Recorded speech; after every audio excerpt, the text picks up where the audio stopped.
Hello and welcome back to another video.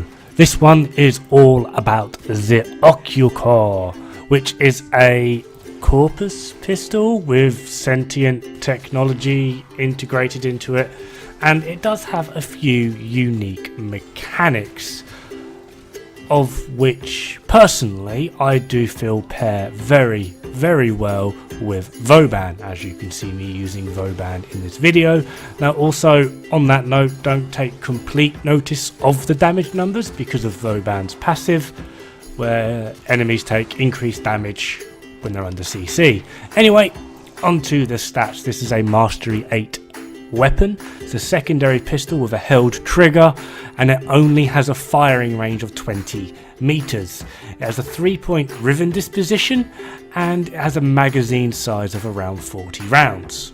Its total damage is 22, where 20 of that is literally pure radiation, and it does bizarrely just 2 puncture. Why just 2? I have no idea.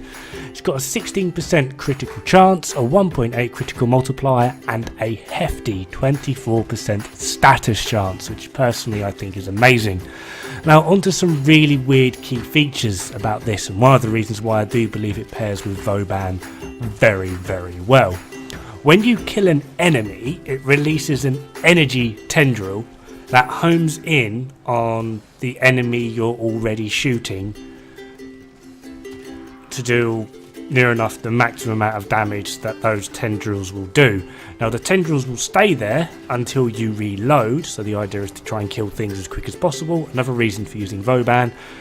And like I said, the tendrils tend to stick to enemies as close to possible to the actual enemy you're targeting. You can get up to 4 tendrils.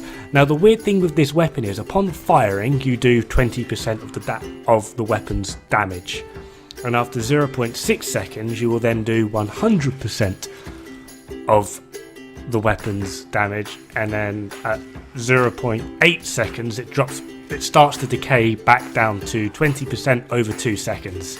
So basically you fluctuate every 2 seconds between doing 20% and 10%. It does go up quite quickly and go down quite quickly, so you don't really tend to notice it, but it's just a really weird, bizarre mechanic, and I think it's just the way in which it holds out on the depression. So the idea is you really want to kind of get like a group of enemies all clumped together and just hold that trigger on them, and after that, you know, that's pretty much them done.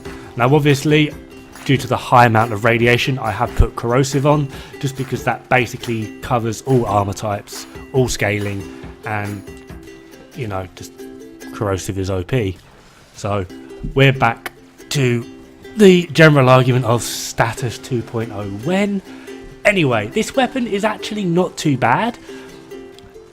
I can't see it being like an endurance run weapon anytime soon. It's not going to be the most OP thing going. Perhaps with a bit of rivening, or getting a riven for it. I'm trying to coin new terms here and it's not working.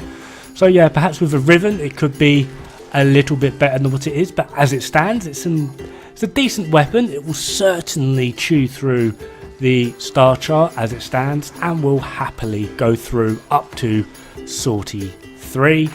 And as you can see here, I've got some level 100 corrupted heavy gunners. Like I said, it's not the most amazing amount of damage, but it does work. It does chew through them pretty quick, and the moment you get that first kill, you can't really see it because I've got black energy, but I do start getting tendrils, and the damage then does ramp up, and I'm dealing more damage to the rest of them that are there, and it is generally quite helpful. One thing I have noticed is range on the weapon does seem to make a difference. The closer you are to that 20 meter range, the more damage you do seem to be able to kick off. Anyway, like I said, it's not too bad of a weapon, but let's just have a little gander at just how I've built this thing. You've got Hornet Strike, primed pistol gandit, primed target cracker, barrel diffusion, pathogen rounds, ice storm, jolt, and pistol pestilence. Thank you very much, and I'll see you guys pretty darn soon. Ta-ra!